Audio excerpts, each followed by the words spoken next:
আজকে আমরা আপনাদেরকে এমন একজন আরব কবির সন্ধান দিব, যিনি আরবি ধ্রুপদী এবং আধুনিক কবিতার জনক। আব্বাসীয় খিলাফতের সময় তার উত্থান ঘটেছিল। আমরা তাকে আবু নুয়াস নামে জানি। তিনি একাধারে খুব শক্তিমান কবি এবং বিতর্কিতও বটে। মূলত তার খ্যাতি ছড়িয়ে পড়েছিল, তিনি অত্যন্ত ভোগবিলাসী কবি ছিলেন এবং তিনি আরবি সাহিত্যে ওয়াইনের সম্পর্কিত কবিতায় অধিক লিখেছেন এবং এই ওয়াইন বা শরাব সম্পর্কিত কবিতার জন্যই তিনি ব্যাপক পরিচিত হয়েছিলেন সারা পৃথিবীতে। তার জন্ম হয়েছিল আধুনিক ইরানের আহবাজ অঞ্চলে। তার জন্ম নিয়ে যদিও মতভেদ আছে, তবুও বলা হয়ে থাকে যে তিনি 756 থেকে 758 খ্রিস্টাব্দের মধ্যে যে কোনো এক সময় তিনি জন্মগ্রহণ করেছিলেন। নোয়াসের পিতা উমাইয়া শাসকদের সময়ে একজন সৈনিক ছিলেন, শেষ শাসকের সময়, এবং তার পতনের পরে তিনি বাগদাদে চলে যান। আব্বাসীয় খেলাফতের আমলেই তার উত্থান ঘটেছিল এবং আবু নোয়াসের বিশেষত্ব হচ্ছে তিনি সরাইখানা, মদ অর্থাৎ শরাব বা ওয়াইন, তারপরে ওই যে গোসলখানা,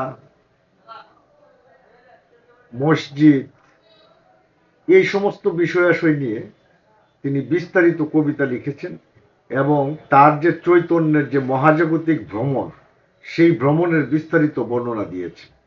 তার কবিতাগুলি ছিল স্বতঃস্ফূর্ত এবং তীক্ষ্ণ খুঁচায় পূর্ণ। আবু নোয়াস সবসময় প্রেমকেই সঙ্গী করেছেন।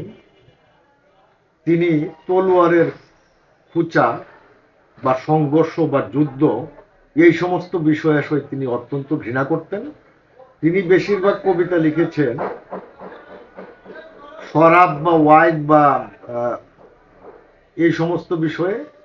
তার দ্বিতীয় অধিকাংশ কবিতাই হচ্ছে শিকার নিয়ে, এবং আব্বাসীয় খেলাফতের পতনের পর তার যে কবিতা, এই কবিতা কবিতা আরব ভূখণ্ডের কবিতা একটি নতুন দুয়ার উন্মোচন করেছিল।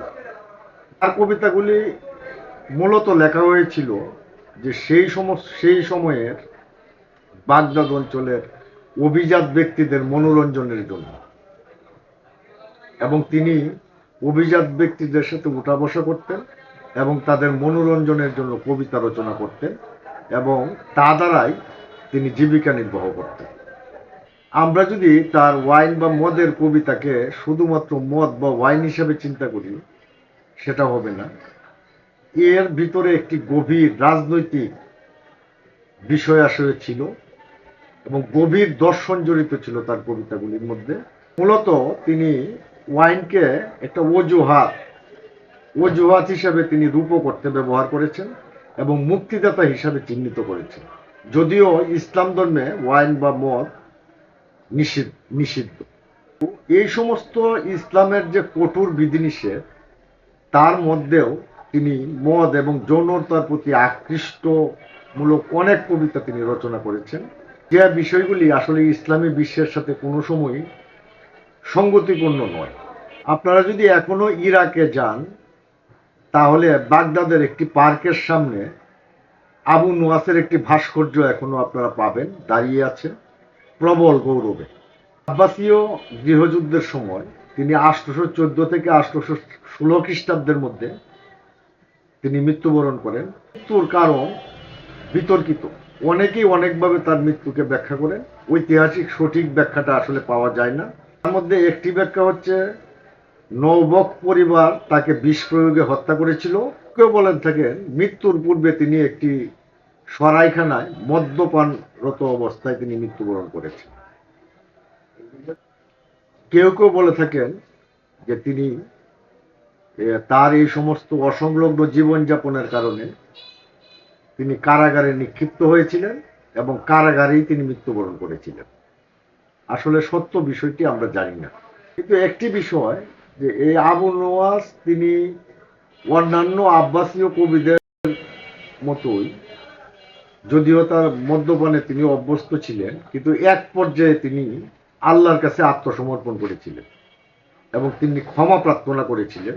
মৃত্যুর পূর্বে তিনি তার পাপের প্রায়শ্চিত্ত করার জন্য তিনি অনুতপ্ত হয়েছিলেন। এই বিষয়ে একটি কবিতাও আছে, আমরা সেই কবিতাটি একটু পরে আমরা সেটা পড়ব। তার আগে আমরা আবু নওয়াজের এক দুইটি পংক্তি নিয়ে আমরা একটু আপনাদেরকে শোনাতে চেষ্টা করব। তিনি বলতেন যে আমি 2 বার মাতাল হই। তার কবিতাগুলি এরকম ছিল যে প্রেমিকার জন্য কান্না করো না, হরিণীর জন্য বকবক করো না, কিন্তু অনেক গোলাপের মাঝে পান করো গোলাপি লাল শরাব। মদ্যপের গলা থেকে বের হওয়া কিস্তি, লাল হওয়া চোখ যেন গালের উপর বেদনা। শরাব একটি রুবি, পেয়ালা একটি মুক্তা, যদি তা পরিবেশন করে অভিজ্ঞ ছিমছাম শরীরের মেয়ের পাতলা আগুন। যার হাত তোমাকে পরিবেশন করবে শরাব আর তার মুখ থেকেও নির্গত হবে শরাব, নিশ্চিতভাবে 2 বার মাতাল করবে তুমি। এইভাবে আমি 2 বার মাতাল করি, আমার বন্ধুরা হয় একবার। এই বিশেষ অনুভূতি একমাত্র আমার। তিনি যখন প্রায়শ্চিত্ত করেন তখন যে কবিতাটি লিখেছিলেন, সেই কবিতাটি পড়লে আসলে শুনলে মন ভরে যায়। তিনি বলেছেন, হে আল্লাহ, যতই সীমা ছাড়া পাপ আমার, জানি তার চেয়েও বড় ক্ষমা তোমার। যখন আমি প্রার্থনায় হব নত, তখন তুমি ফিরিয়ে নিলে হাত, কে হবে তাহলে আমার প্রতি সদয়?